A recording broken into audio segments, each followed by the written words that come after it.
Hello， 大家好，我係城堡設計 Kobe 啊。咁今次咧就同大家翻嚟長發邨一個自治公屋單位，咁啊睇一睇我哋完成品係點樣做啦。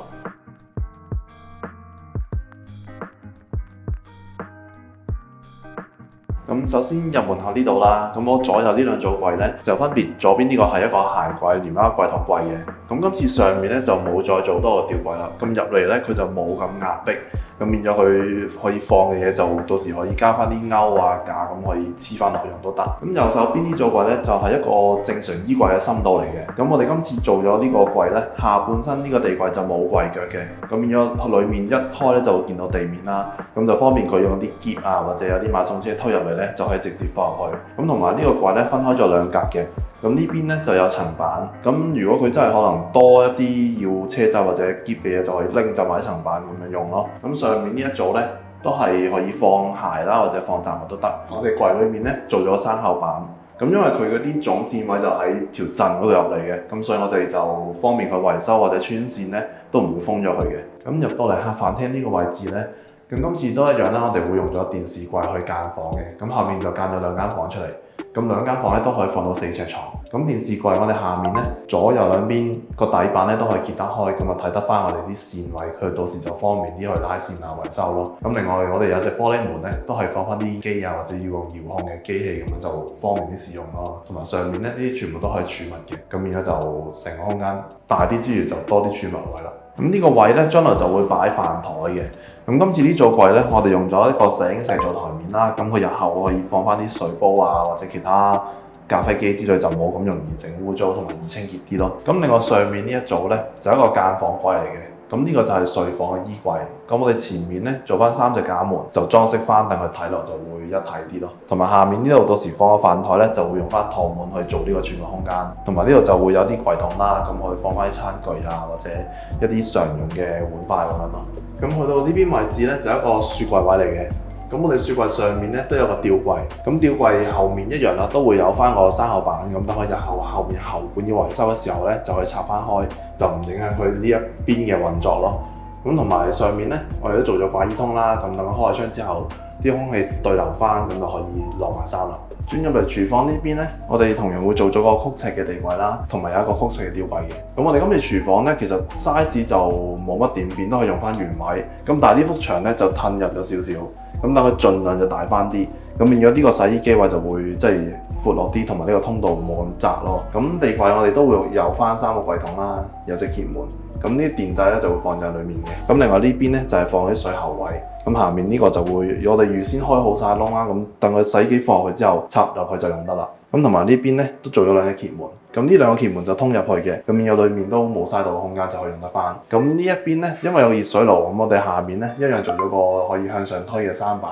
咁萬一要有維修啊或者換機咧，就可以拆開呢塊舢板，咁就將個機可以攞得到出嚟咯。咁廚房嘅另一邊位置咧，咁原先係一個露台位，咁都因為比較細，咁一般嚟講都會轉咗做浴室嘅。咁除咗企缸之外啦，一樣有翻吊鏡櫃同埋有個吊櫃。咁我哋今次就會選擇咗用掛盤。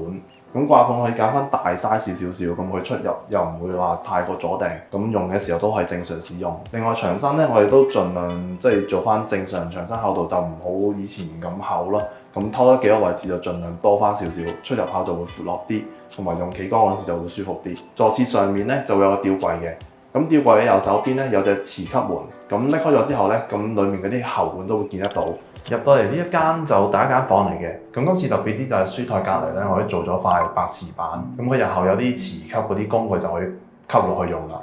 咁另外書台咧都做咗2個櫃筒，油壓床啦，咁裏面就分咗2格，咁可以放翻啲大型嘅行李篋啊，或者一啲儲物箱咁樣咯。同埋我哋上面咧都做咗2塊入牆嘅層板嘅，咁可以放翻啲飾物啊，或者一啲小工具咁樣咯。咁我哋開咗油壓床都唔會頂到呢一個位置嘅。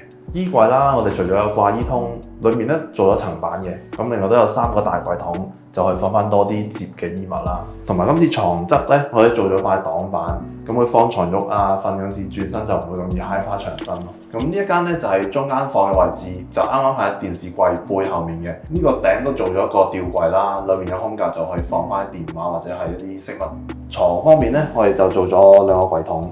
後面咧就係揭板嚟嘅，咁我拎開床褥之後揭開就可以放翻啲大型嘅行李啊、篋啊咁樣啦。我哋床頭板都跟咗呢個獅子櫃胸位做翻一樣咁高嘅，咁睇落就會整齊啲、美觀啲。咁同埋衣櫃位一樣啦，都做咗3個大櫃桶，咁我哋可以放翻多些少衣物啦。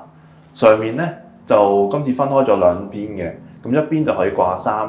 掛衫之餘咧，我哋都跟咗層板俾佢，咁佢如果唔用就可以拎開啦。另外最頂嗰個咧，佢雖然係一個鐵門櫃咁，但係裡面咧其實就係一個生口板，因為佢呢度有啲喉管咧，萬一日後要維修啊，就可以拆開個背板，就唔使話成組櫃拆爛晒咁去做啦。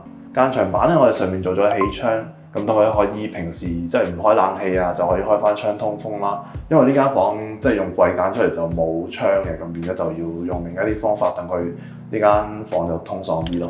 咁嚟到最尾呢間房啦，咁我呢個房就比較大少少嘅，同埋有一排大嘅窗啦。呢一邊咧就係頭先出面飯廳個座櫃嚟嘅，咁就攞嚟間咗房。我哋喺下面都做咗個格仔，咁佢就可以放翻啲電話或者小型嘅物件放翻落去咯。今次個燈仔咧都會做咗喺衣櫃側邊嘅，咁佢就唔使開門呢度先開掣啦，入到嚟直接就可以開得。跟住床咧，我哋做咗3個櫃桶。咁後面咧都有2個大揭板，咁揭開都一樣啦，可以放翻啲大型嘅行李啊，或者係篋咁樣啦。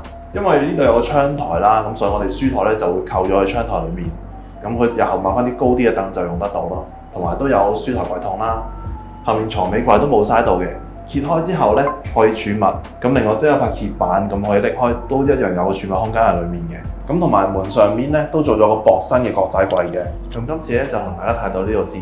如果大家中意我哋作品咧，可以俾翻個 like、share 同埋留翻言俾我哋啊！我哋嘅作品咧都會放喺下面條 link 度嘅，如果有興趣都可以入去睇一睇其他作品。